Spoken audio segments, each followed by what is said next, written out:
Hello, friends.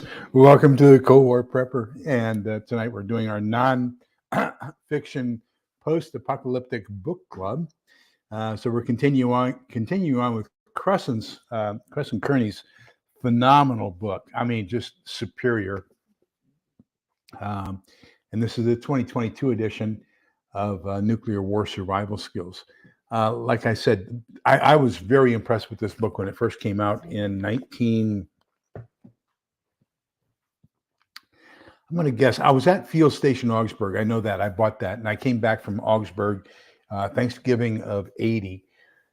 So that book had to come out in 1979, 1980. And it's been tabbed, highlighted like you would not believe. I'm doing the same thing to this one. All kinds of updates that were made appropriate. So this is a third edition, basically, because of the additions he made as a result of the European conflict that we have going on. Hello, Diana, too. Hello, Phaeoxerus. Hello, Little Lone Prepper. Welcome. And glad to see you, Diana, too. Glad to see you as well. But just a phenomenal book. Please. There are some books that you must have, seminal books that you must have in your library, and this is one of them. I also like Dr. Bones and Nurse Amy's first aid book. And that's just another one of those seminal books you have to have. You have to study beforehand. KP Heathen, welcome from Louisiana. That's our brother or sister state. So welcome. Cats and Prepping, welcome. Hello. And it's the wife kind of got tired of it, and of course, in the military, you have to shave every day because you got to wear a mask occasionally, and mask doesn't seal if you have a beard, so you don't have that much facial hair. When we had mustaches, they could not go beyond the corner of the lips, and they couldn't touch the lips. So, you kind of had a elongated Hitler-style mustache, and I didn't like that, so I only wore it, maybe I had a mustache maybe when I was in language school, 71 through 74, and then shaved that off. Never got another mustache after that. But, here a little while ago after I sold the store, I told the wife, I'm tired of cutting myself every day. I need a year or two blood supply buildup. I'm going to grow a beard and get blood supply back up. And so I have, what is it, Dollar Shave Club. I have their shave butter and shave system. And so I don't quite cut myself as much with it. It's a fantastic system. Butch Graves, welcome. Scott Hummer, welcome. KP Heathen, I think I said hi to. Holly, welcome.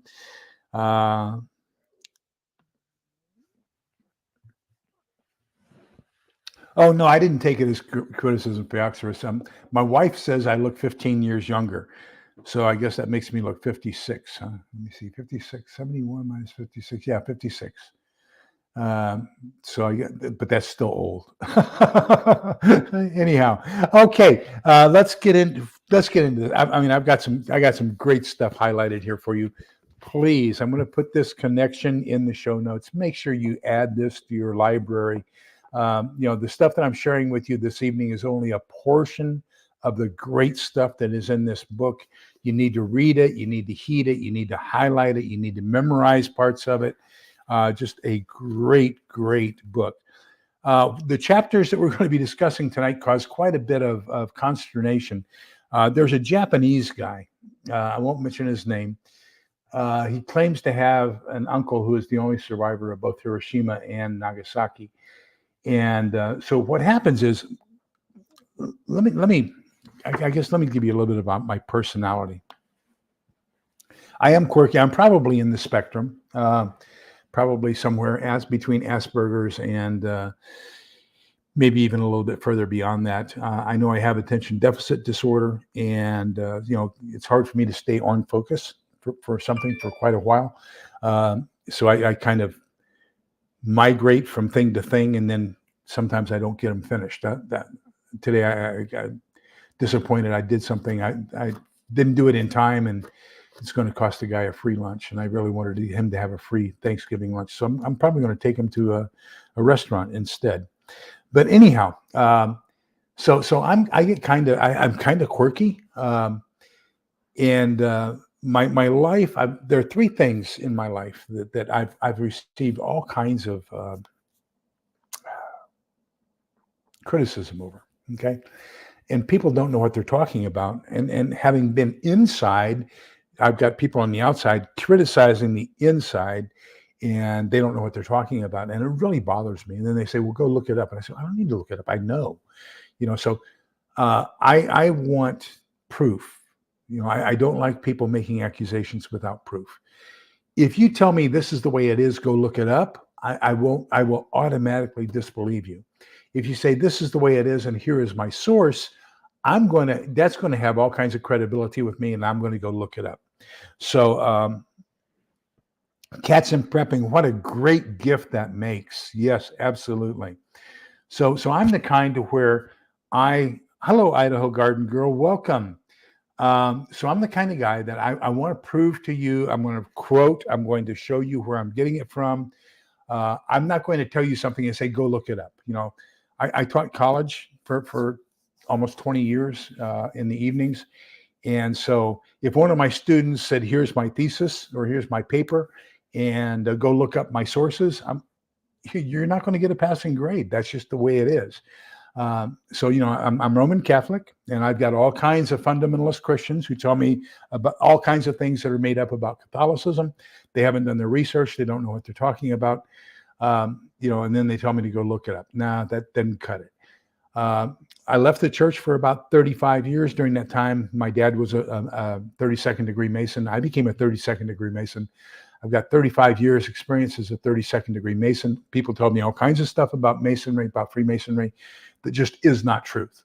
And, and then they tell me, go look it up. I don't need to look it up. I've lived it for 35 years as a 32nd degree, the highest you can get. Only 33 living 33rd degrees at any one time. So that's about as high as you can get.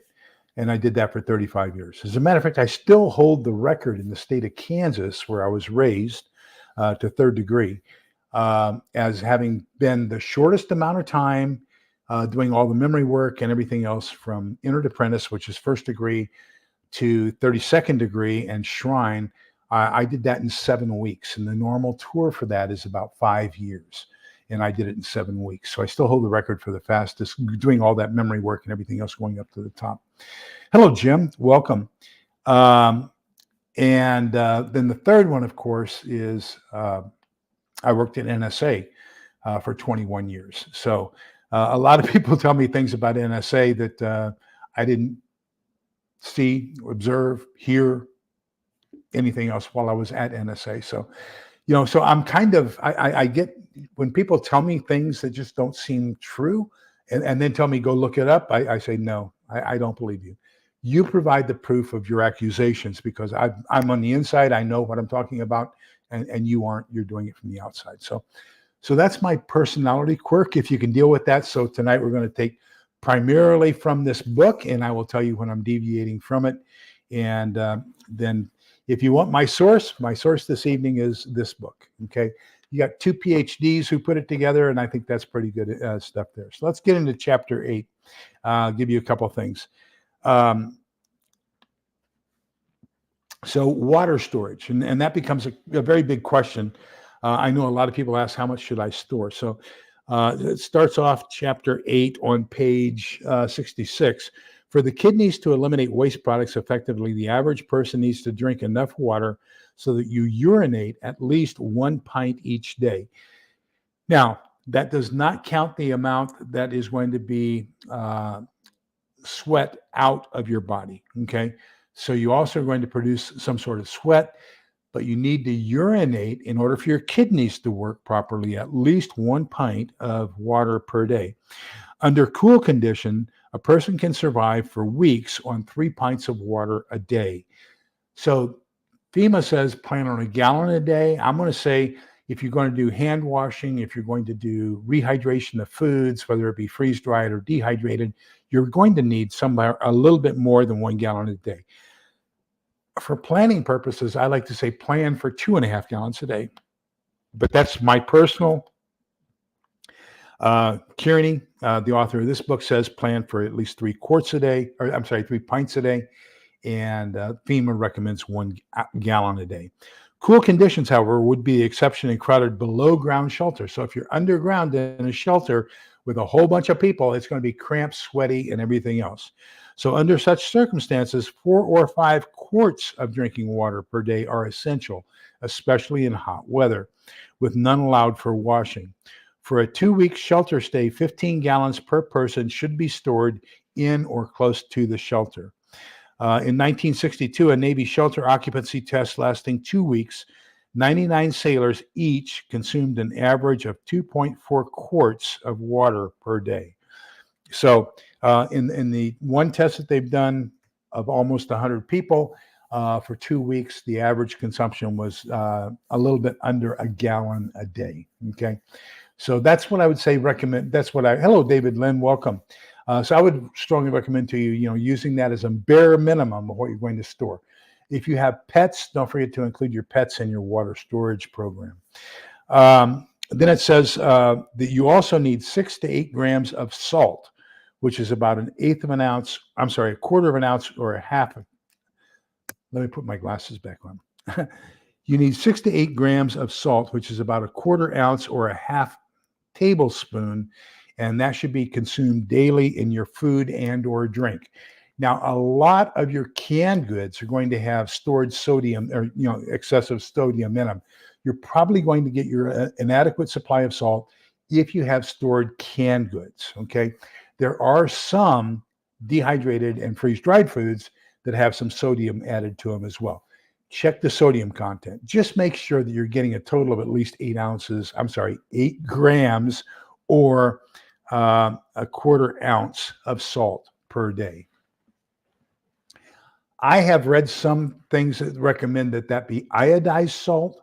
I have not seen any studies that say that iodized salt is that much better than just regular salt. Your preference, I would say. We prefer sea salt here, so that's just the way we are. How to store water, they talk about that. One of the myths that has been debunked here in the very recent past, Iridium 242 did a really good video on this, and he debunks a whole bunch of old wives' tales. One of those was that if you put water in a plastic jug and then put that plastic jug. Hello, Triple G Farms. I was just thinking about you this morning. We need to get together for lunch again. So happy you're here. But if you do have those 5-gallon plastic jugs or anything like that, and you put them directly on concrete, the old wives' tale was that would cause leaching. I couldn't find anything that supported that actually came out and said that. Iridium 242 said that he got a hold of some people and that has been debunked. There is not that much proof of leaching caused by direct contact with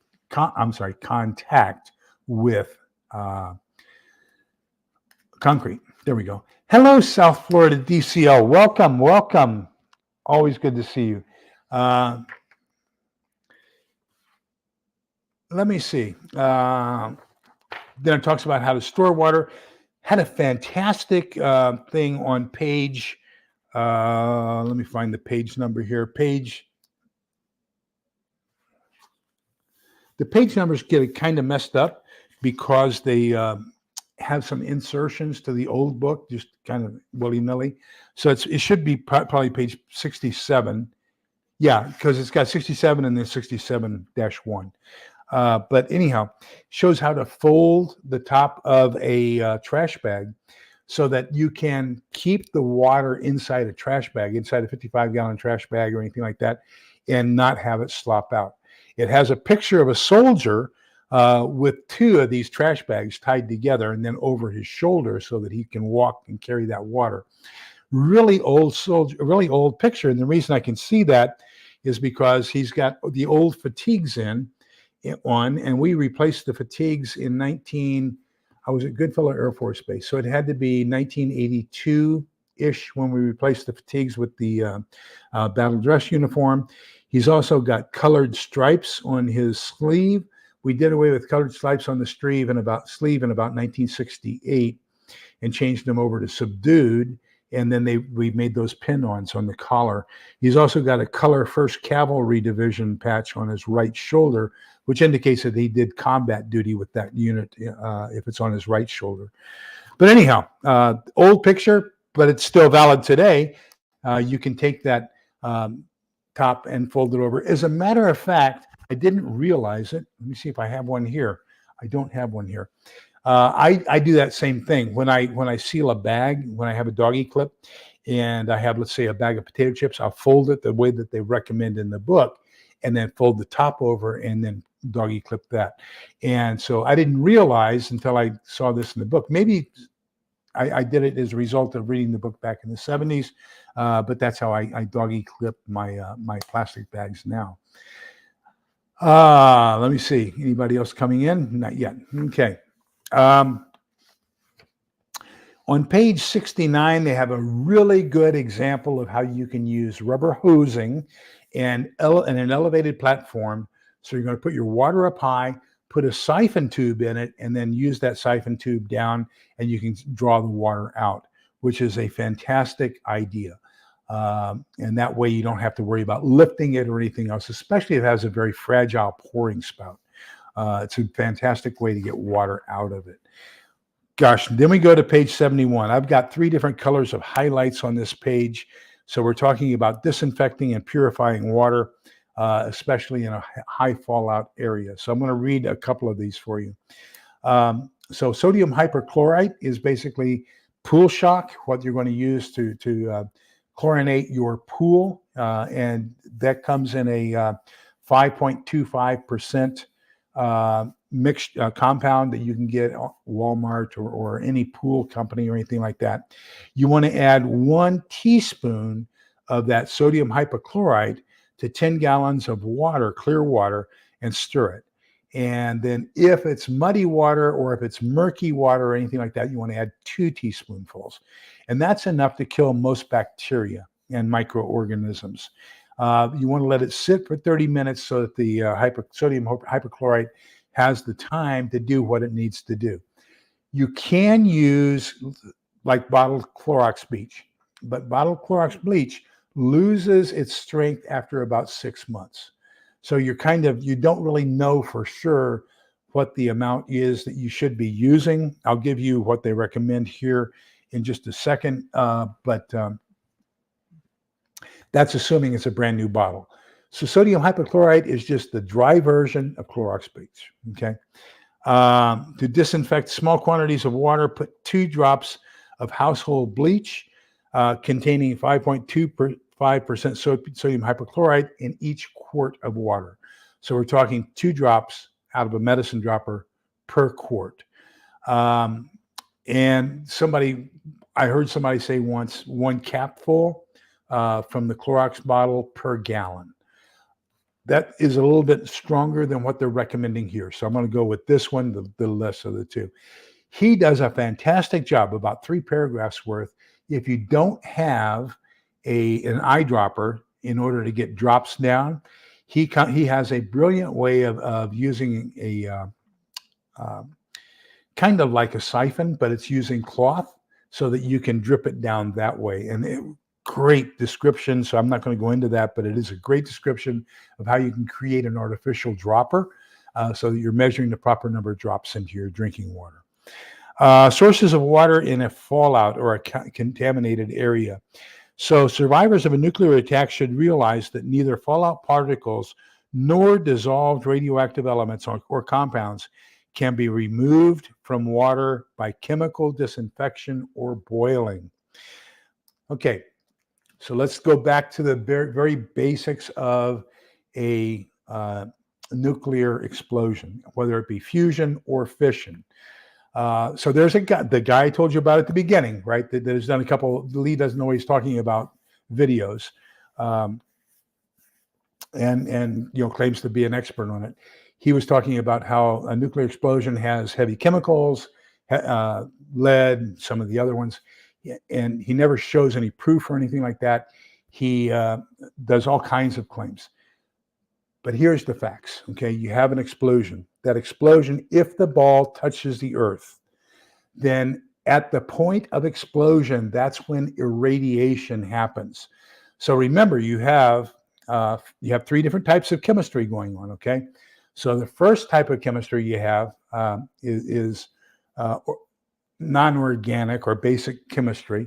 We're going to call that valence chemistry. Okay, so that's the NaOH, sodium hydroxide, plus hydrochloric acid, HCl, equals, now you have this chemical reaction, H2O plus NaCl, or water plus salt. Remember that from high school chemistry? That's called valence chemistry. The second type of chemistry is called organic chemistry, and that's where you're going to have most of your petroleums, your basically carbon, hydrogen, oxygen combinations. For example, C22H12O11, C22H12O11, which is basically sucrose, right, or sugar. So that becomes what we call organic chemistry. The third type of chemistry is actually a type of physics, and that's where we're actually exchanging electrons from one element into another element, and that's how we irradiate something, is we're actually moving an electron, proton, neutron from one element into another, and that's what causes radiation, okay? So that only happens at the time of the explosion. So we've got this fireball that has touched the earth. Now we have irradiated some of the ground underneath. That is now super hot. And think of a hot air balloon. When something gets super hot, it rises up in the air. It becomes lighter than air. So it goes up into the air, and then as it cools in the winds, it falls back down to earth. So that dust is now radioactive, and it's going to fall down to earth. If it falls into water, it will be dissolved into the water. Just as if you take a shaker of salt and pour it into the water, that salt is going to go into the water. Now, you can remove the radioactive dust just as you can remove salt. Different methods, but it's the same principle, okay? So that radioactive dust is not going to contaminate anything else except a living tissue. So that living tissue can be an animal, it can be a human being, or whatever. Let me check. It looks like there's a good question up here. Let me check and make sure.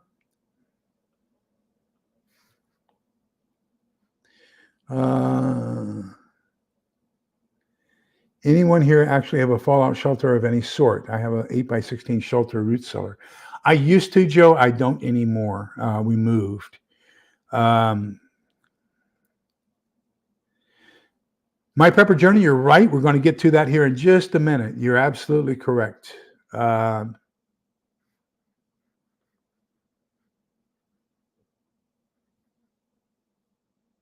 Okay, good conversations in chat. Thank you all for being kind, polite, and respectful to each other. I greatly, greatly appreciate it. So we've got this radioactive dust inside the water. All we have to do is remove that radioactive dust. It is not going to irradiate H2O, okay? So all we have to do is remove that dust. Now then, on pages 72 through 74, they're going to talk about how we can remove that radioactive fallout from the drinking water, okay? So let's go on with some of the things we need to be concerned about water in a fallout area. So on page 71, number 1, water from deep wells and from water tanks and covered reservoirs into which no fallout particles or fallout contaminated water has been introduced are safe, okay?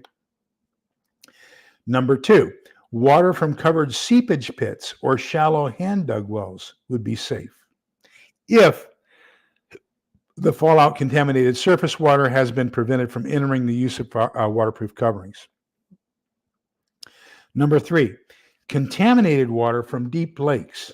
Water from a deep lake would be much less contaminated by dissolved radioactive material and fallout particles than water from a shallow pond, because remember, the dirt is going to fall because of its weight. So the contamination is going to be down at the bottom, and you're going to have more pure water up at the top, okay? If both had the same amount of fallout per square foot of surface area deposited in them. Furthermore, fallout particles settle to the bottom more rapidly in deep lakes than in shallow ponds, which are easily agitated by the wind. So basically, the more still the water is, the better we're going to have where the fallout's going to settle down into the bottom. Number 6, water collected from fallout contaminated roofs will contain more fallout particles than would the runoff from the ground. So this reminded me, I've got to take extra precautions because I have a rain catchment system. So if we have radioactive fallout, it's going to be on my roof. Then we have rain. The rain comes down, takes that radioactive fallout off of my roof, puts it into my gutter system into my rain catchment system. Now all that fallout from my entire roof surface area is going to be concentrated into my water catchment system, which means I'm going to have to be extra cautious when I pull that water from my rain catchment system. Number 7, water obtained by melting snow that has fallen through air-containing fallout particles or from snow lying on the ground onto which fallout has fallen. Avoid using any such water for drinking or cooking when possible. So basically, rainwater, snow water, avoid it. They're going to be far more contaminated, more difficult to remove the dust than will be with normal water.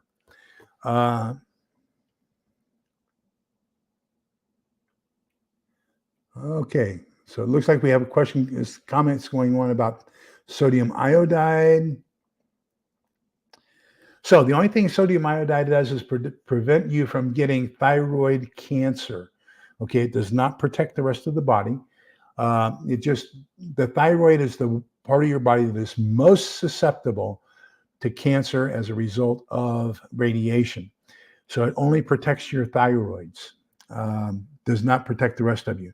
I noticed somebody was talking about apopectin, and what the Soviets or the Russians found out in Chernobyl was that by using apopectin, that had a more holistic remedy of absorbing and eliminating through waste, through urine and fecal matter, absorbed radiation than anything else that they had.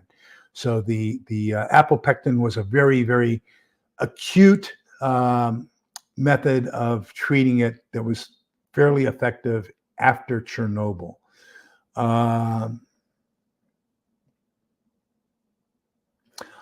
I believe you may be right, Sumi, that there wasn't enough iodine in the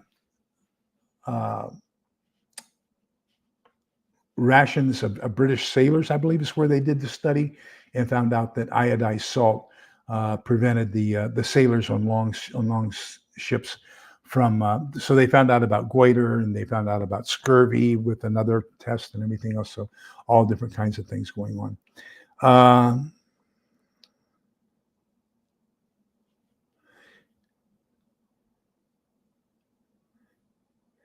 Let me see. I have a short cross space underneath the out. Great. I agree.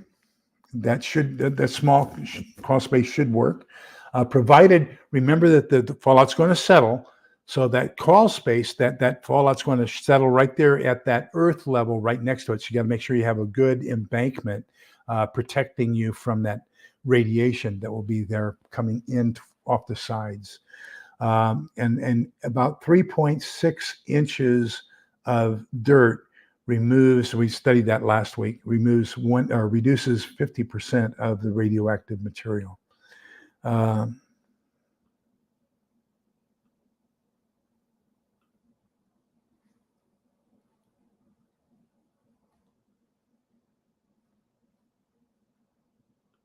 Yeah, so you're right, Holly. Apopectin, from what I understand from the Russian studies, they had success with apopectin. You're absolutely correct, Sumi. The thyroid has to be saturated so that no radioactive material can come into it.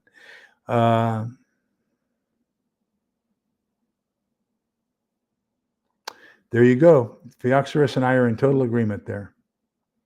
And sue me. Let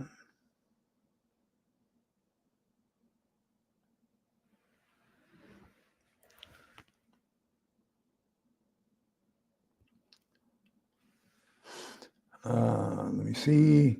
Gosh, you got great comments. Thank you all so much. You're great. Yes, and Triple G, you're absolutely correct. Of course, he's the expert on this. For those of you who don't know, Triple G is a pharmaceutical chemist. So he's the kind of guy who comes up with these things about should we be putting potassium iodide into our system or not, and what effect is it going to have? So that's his profession. He studies those things. So that's my go-to for information like that. As a matter of fact, he's even helping me with some things about a medical issue that I have, and given me some great advice. So thank you very much. So Triple G, and I mentioned this. Thank you so much for bringing that up again. Yes, I did some research after you and I discussed this, and you're absolutely correct. And so all this potassium iodide I have here, I'm going to give to my neighbors because being over 65, they say that my lifespan by not having the potassium iodide, the advantages of having it are that I won't develop cancer in the next 25 years. Whereas with it, I may develop cancer in 25 years. At 71, that puts me at 96. I'm probably past lifespan anyway. So yeah, thank you very much. That was, that really caused me to do a lot of investigation. So thank you. That was very good information. I found out that is very, very true. My prepper journey, 10 miles from downtown Houston. Oh, wow. I used to work on the corner of the Southwest Freeway and West Loop. Well, actually, it's 1 block south of there. It's on the corner of Lehigh and West Loop. Ugliest 6-story brown building in Houston, and it was 1 block south of the Miller Beer Distributing Company.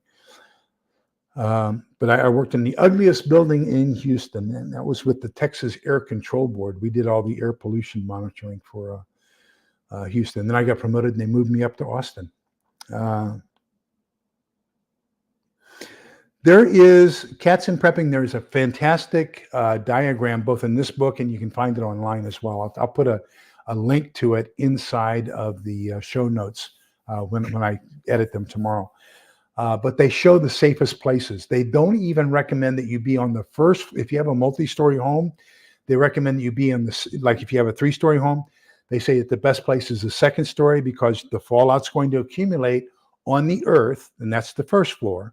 So you're going to have a higher dose on the 1st floor than you will on the 3rd floor from what's accumulating on the earth. However, the 3rd floor has the roof directly over, and you've got all that radioactive fallout falling down on the roof.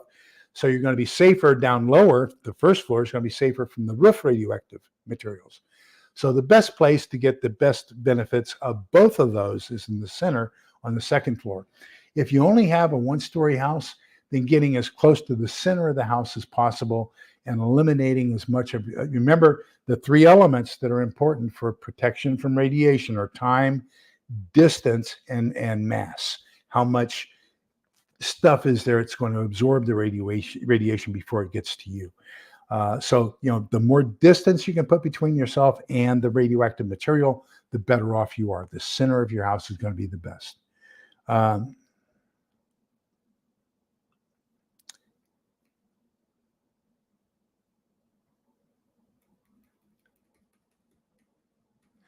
What's his, Dr. Bones and Nurse Amy's channel is called, I'll put that in the show notes too.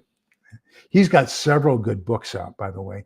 He's got his survival first aid. He's got pandemic medicine. He and Nurse Amy put one out about how to turn your home into a sick room. Those 2 came out primarily during the lockdown. He also has one on antibiotics and when to use them and how to use them, etc. So just fantastic. I strongly recommend that you subscribe to him and you get his books. That's a strong recommendation.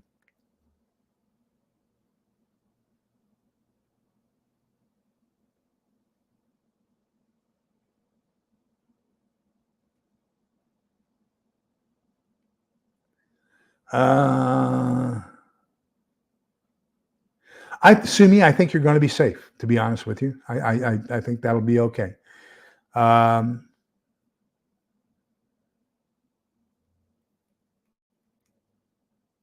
Okay. If you're taking potassium iodide for radiation, if I recall correctly, the dose to take is 130 milligram tablet per day. Let me check. I have it right here. I keep it close.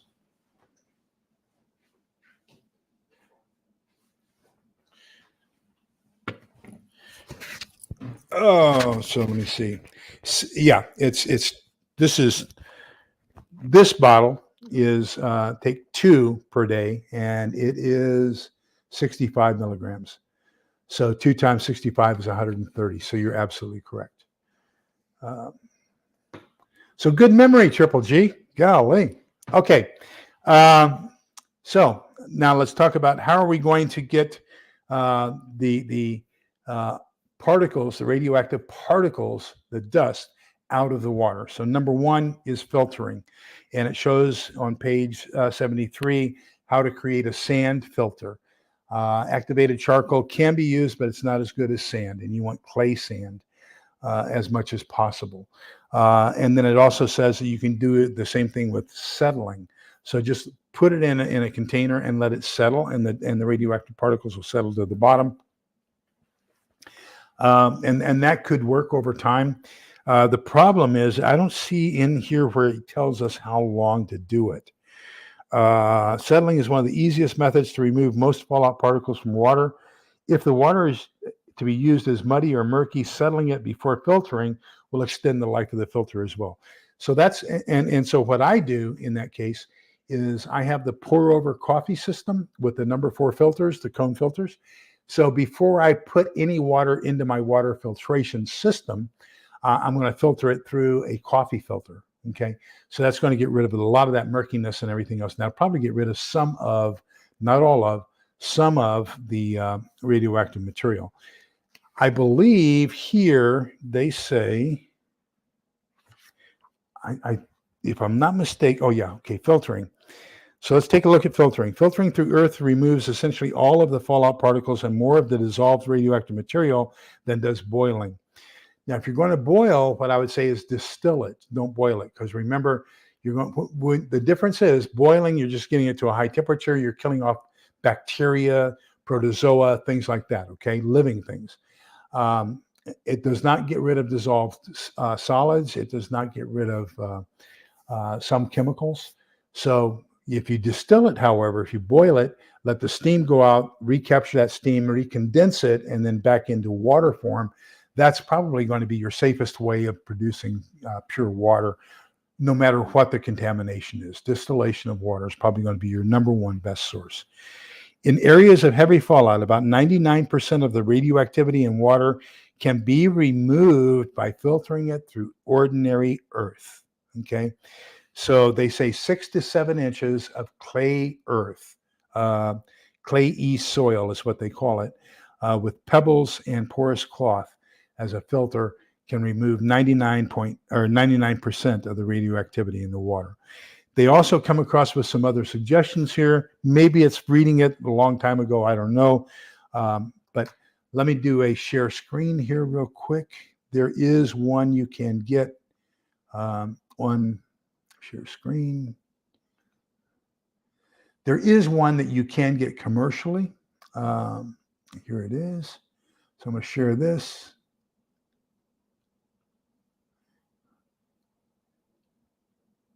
Okay, so this is on YouTube. This is the Seychelles radioactive pitcher. And let me get to where I have that. And so we can scroll down here. But you can see that when you buy this, it comes with 2 filters. Each filter is worth 150 gallons worth of water. So you can do, So right here it says filters up to 150 gallons of water. It's a 64-quart container. It comes with 2 filters. So you're going to do a total of 300 gallons of water. And that's available to you. I have the bottle style. Let me stop sharing here. So that's available to you. You can get that.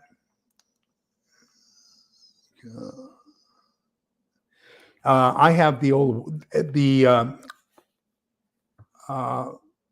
Church of Jesus Christ of Latter-day Saints. They had the Provident Living Center, and they used to sell the Seychelles water bottles. They have 3 different filters that you can get in the Seychelles water bottle, and you can get the radioactive filter. Now, the radioactive filter itself for this water bottle was $64 back when I got it, whereas you've got that new pitcher and everything in it. Here's what I don't like about this kind of a filtration system. I don't like this one. I don't like anything where I have to drink it in order to have it, okay? So what I'm doing now is I've got radioactive water. Remember, the only thing that it's going to injure are living tissue, which is a human being, okay? So I've got all this radioactive water in this bottle, and I'm carrying this bottle on my hip as I'm hiking, right? But as I drink it, I'm filtering all the radioactivity out. Where's the radioactivity going? Into this filter right here, okay? So now I'm carrying a concentration of radioactive material around. So I started thinking about it after I bought this bottle. I said, you know what? This is not the best idea. So then I bought the radioactive pitcher that I just showed you. And I thought, wait a minute. Now I'm bringing in contaminated water with radioactivity. And I'm doing the same thing with this, or with that I'm doing with this. And now I have this filter with all this concentrated radioactivity I've got inside my home. So my plan now is I'm going to put up sheeting on my back patio. I'm going to do all my water filtration and everything else on the back patio so that those concentrations of radioactivity stay on the back patio and never come inside the house. Let me get rid of all these warnings. Golly. All of a sudden, everybody in the world is coming up with all kinds of course, there's a red alert from you know who.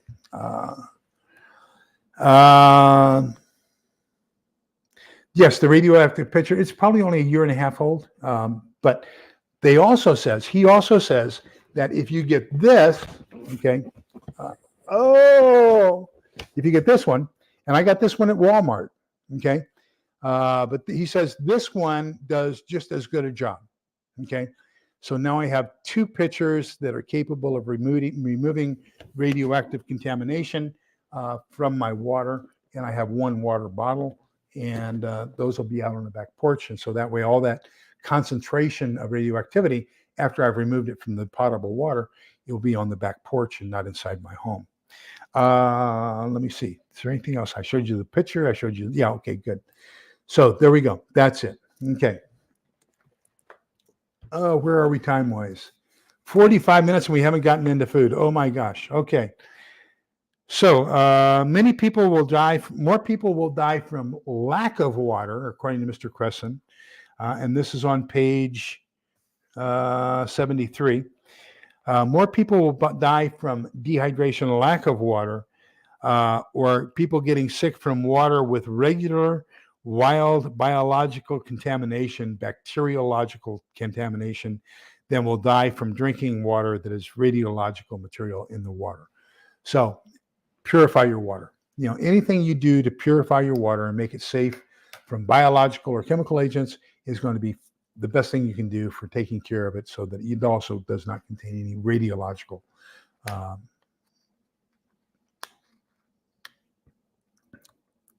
How do we know we can trust these comps?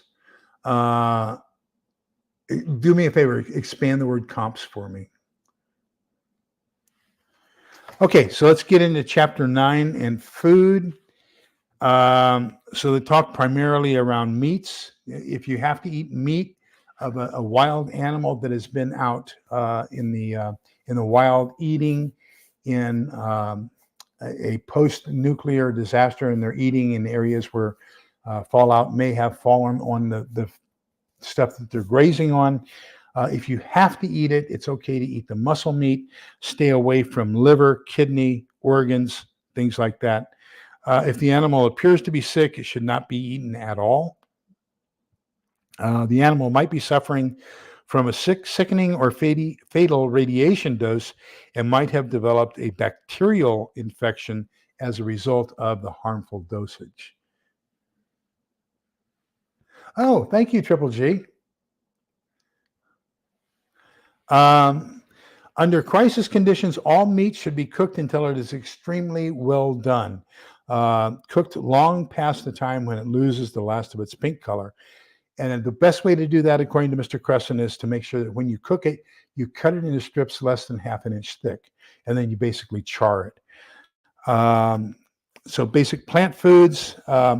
He says that over the first 33 years first 30 years following an attack, the increase would be a small fraction of the numbers of abdominal cancer deaths from people who ate food that was grown in areas that had radioactive fallout. Companies. How do we know we can trust these companies? We don't. That's so one of the major water companies had independent testing done, and they said that verified their claims. Somebody else sued them and said no, that it didn't, that they had one.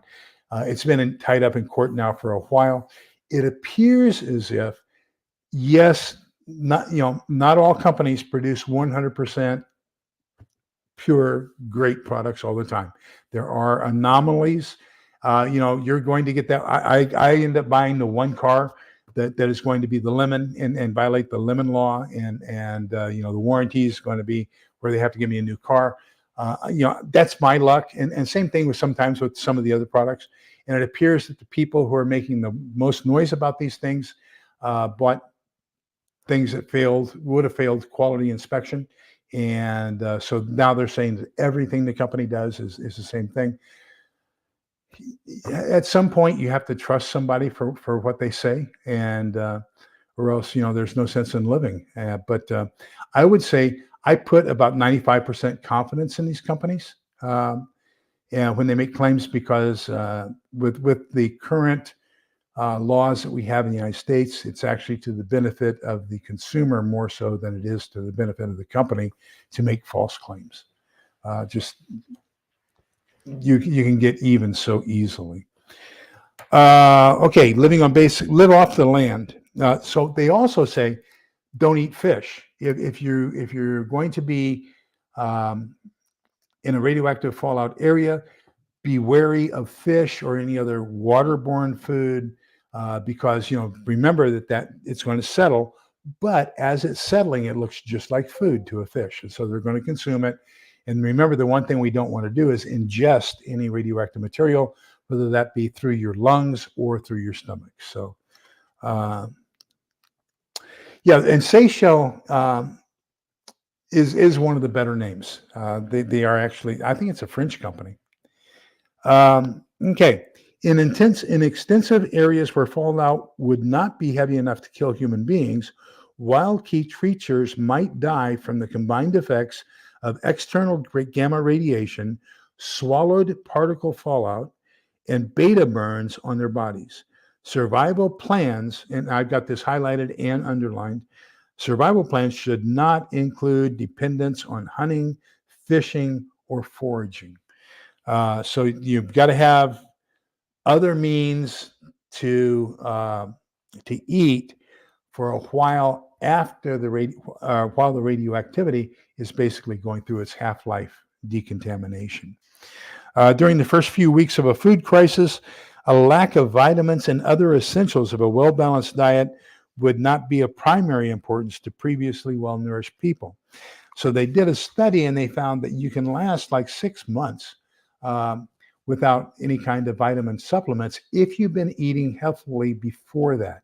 But after about 6 months, if you've an extreme change in your diet, then you might want to make sure you have plenty of vitamin and mineral supplements. He talks about how to make grain, how to make mills. He shows how to build a grain mill out of PVC. He shows how to do all kinds of things, all different types of equipment, how to make bucket stoves, how to use newspaper. Of course, newspaper we don't use that much anymore. A fireless cooking. And now one of the great things he does is he has a chart here on how much it will take as far as grains, legumes, and other things to provide you with enough calories, carbohydrates, and everything else to survive for an extended period of time. So it's got some great charts. Strongly recommend them. He talks about basic survival rations that you need to have to start off with. He recommends whole kernel hard wheat, beans, milk powder, vegetable oil, sugar, salt, iodized, and multivitamin pills as your basic emergency food pantry. Then he talks about the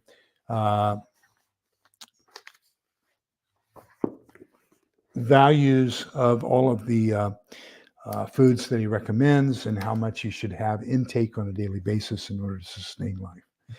So that's pretty much it. Those are those 2 chapters. I think that, the book is worth it just for those 2 chapters, the cost of the book, and strongly recommend that you get one. Josie, welcome. Hello. My firewood is inside of 35-gallon plastic trash cans. So I have 4 35-gallon plastic trash cans on the back porch. 2 of them I put in a 55-gallon black contractor trash bag. And then I emptied charcoal into those 2. So those 2 are nothing but charcoal. The other 2, I went to the store and bought those, pre-cut fireplace logs, and $7 for an hour's worth of wood. And so I put those down inside those 2 35-gallon trash cans. Then I went and bought some pellets, wood pellets, like what you use for wood stoves and stuff like that. You can get flavored ones, or hickory, walnut, whatever. They're a little bit more expensive, but I just use a generic oak.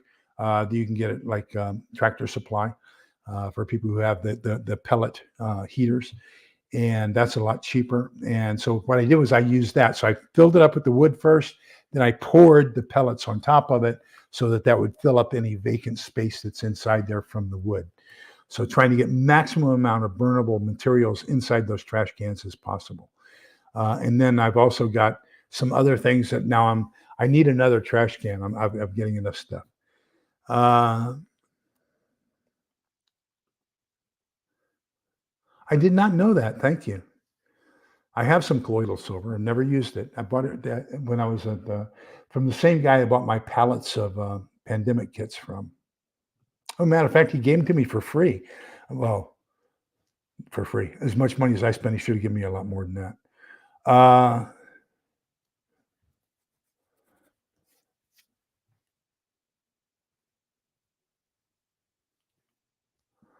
Yeah, these are in a spray bottle. So I imagine that's probably mostly for topical type stuff.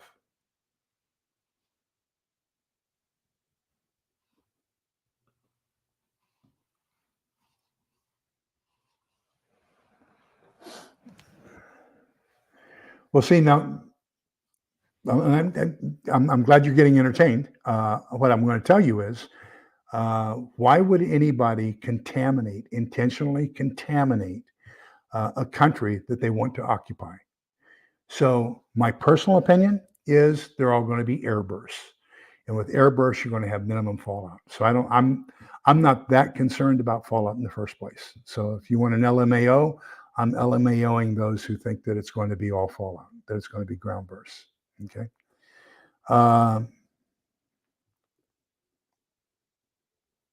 Yeah, and here's another one. You can get those. There's companies out there that'll sell you a 2-week, 2-month, 2-year supply of disaster preparedness foods.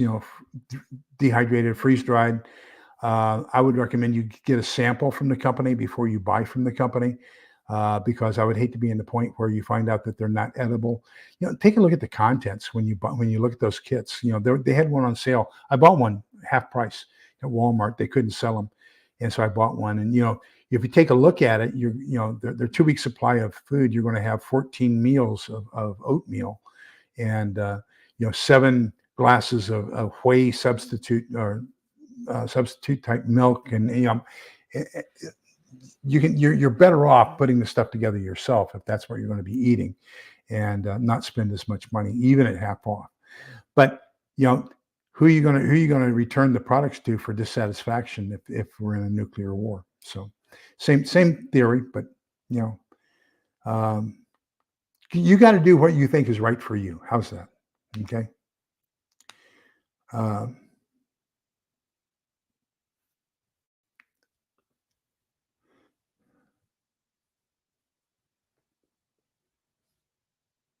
Absolutely correct, Triple G. So same thing. If you have like fruits or vegetables, for example, an ear of corn outside, the shuck is going to protect, because remember, it's the radioactive fallout. It's that dust. So that's not going to irradiate the corn itself. So you hold it up, shuck it. Now all that radioactive dust is on the corn's outer shell and not on the corn itself. So that corn on the inside is safe. Same thing with cans. If you have canned goods, and even if they've got radioactive fallout on the can, as long as you dust it off or rinse it off so that none of that dust falls inside the can when you open it, you're good to go. It's not going to contaminate the contents that are inside the can. So you're not wrong. You're absolutely correct.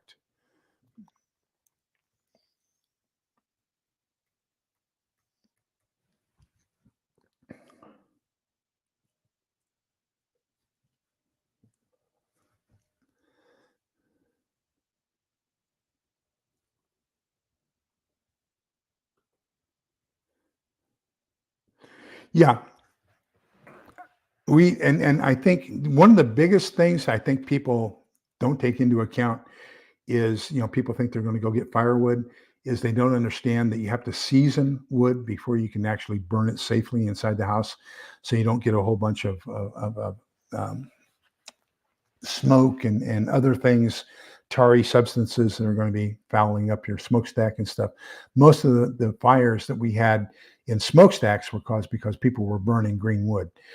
So yeah, you need to if you're going to be using firewood as a source of heat or cooking in a post-apocalyptic world, you need to be getting that now, either pre-seasoned or cut it yourself now so that you can season it well enough to have it available when you need it in a post-apocalyptic world.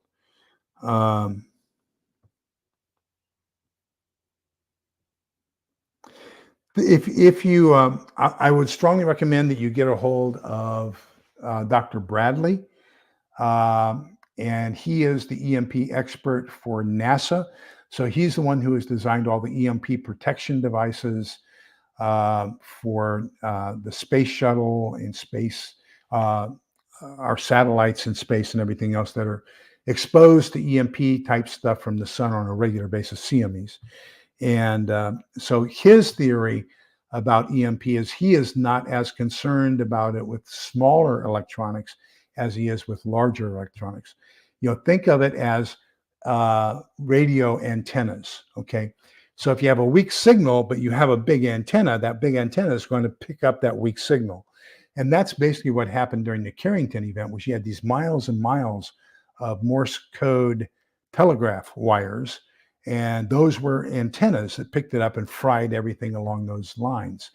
And so that's kind of the theory he uses in his EMP protection for NASA. And he doesn't think we're going to have quite as much damage to computers and other things as a lot of other people believe that we will. Because he thinks, yes, the transmission lines for electricity, those will be hit, but you've got all kinds of substations with switches and with fuses and everything else. Those will blow, and they'll probably keep most of that from coming into the home. So any kind of a protection you have on the home is probably going to be valuable. You probably won't need it because it may be blown before, but it's just that extra protection, so that if it makes it past the other safeguards, it probably won't make it past yours. So just another thought process there. His name is Dr. Let me look here just real quick. I believe, and we've talked about him once or twice before. YouTube, Dr. Bradley. I think he goes by EMP Doctor.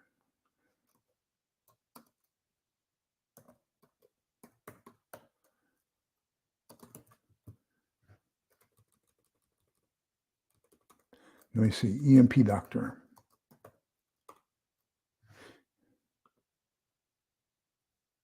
Yeah, he goes by EMP doctor. So so his at is at disaster prepper. Let me show you this right here.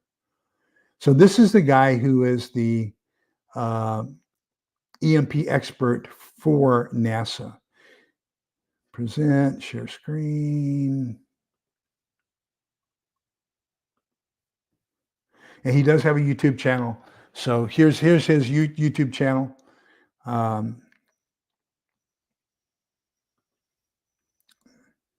So he's got all kinds of things down here.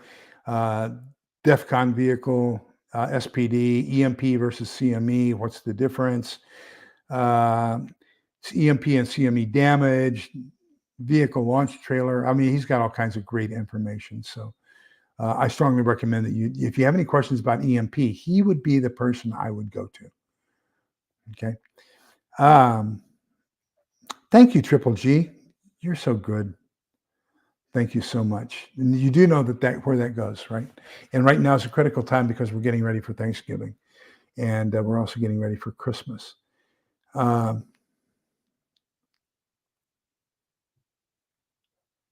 Wendy Blank. I haven't seen you before. Welcome.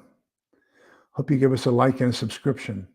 1 second after, I haven't seen you before either. Welcome. Good to see you.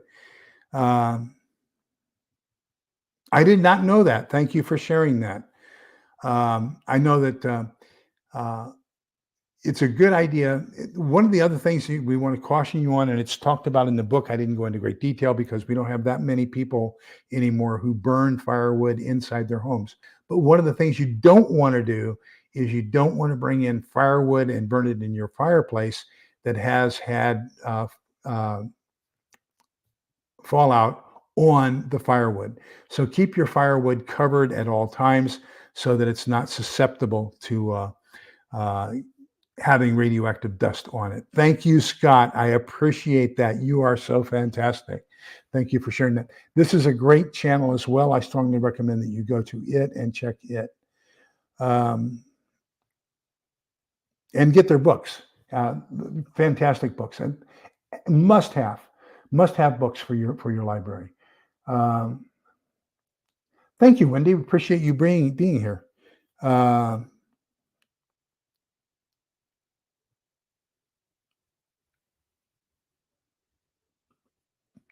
Oh, not a bad idea. Not a bad idea.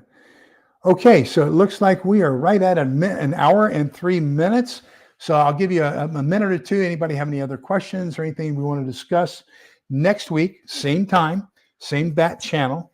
If for those of you who are old enough to remember Batman on TV, we're going to do chapter 10, fallout radiation meters. What's the difference between a dosimeter and a survey meter and all that kinds of stuff. And then we'll be talking, and that's only one page.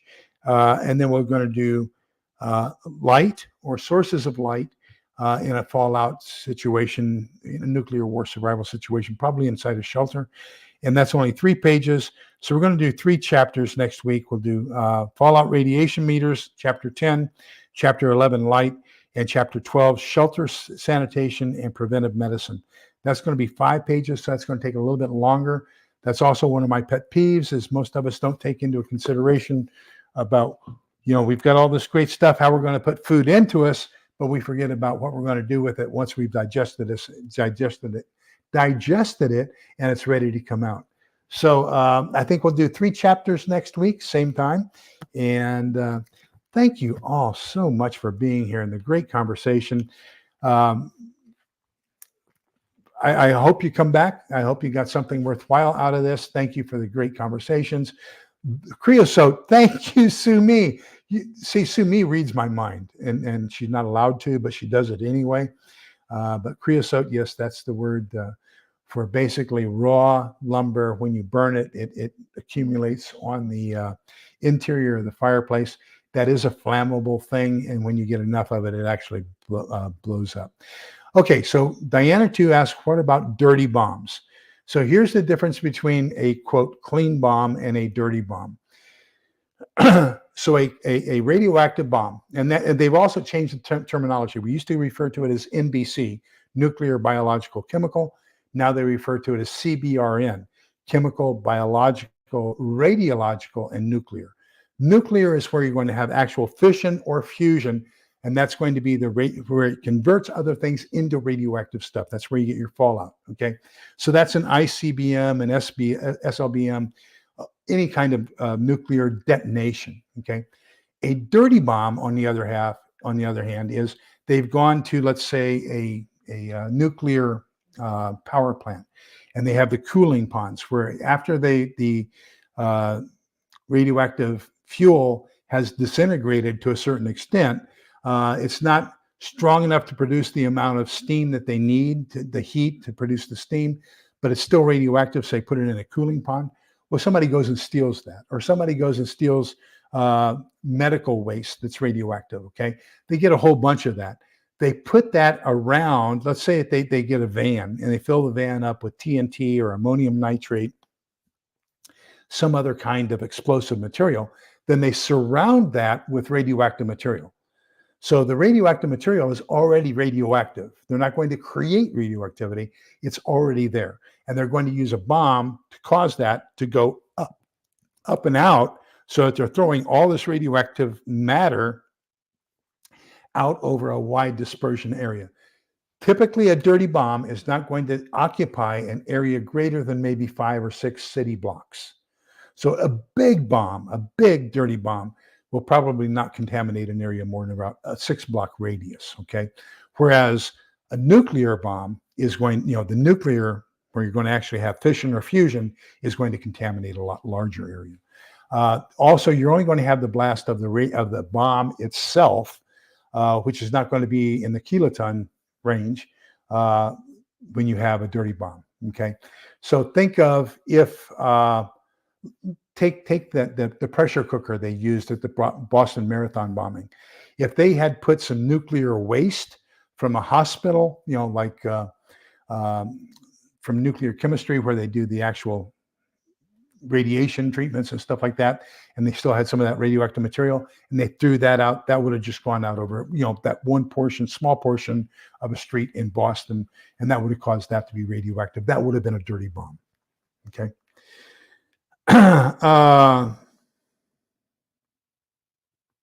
So Triple G says pretty much the same thing, within 1,000 yards. Yeah, 5 or 6 city blocks, I'd say, would be the max, especially if there's a lot of intervening terrain like buildings and things like that.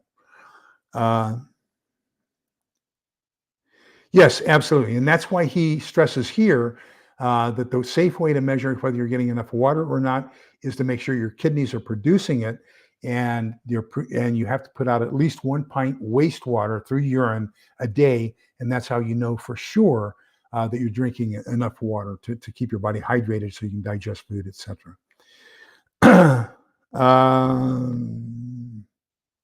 Yeah, Theoxerus is talking about don't burn softwoods. That's great. Thank you, Diana, too. Appreciate that.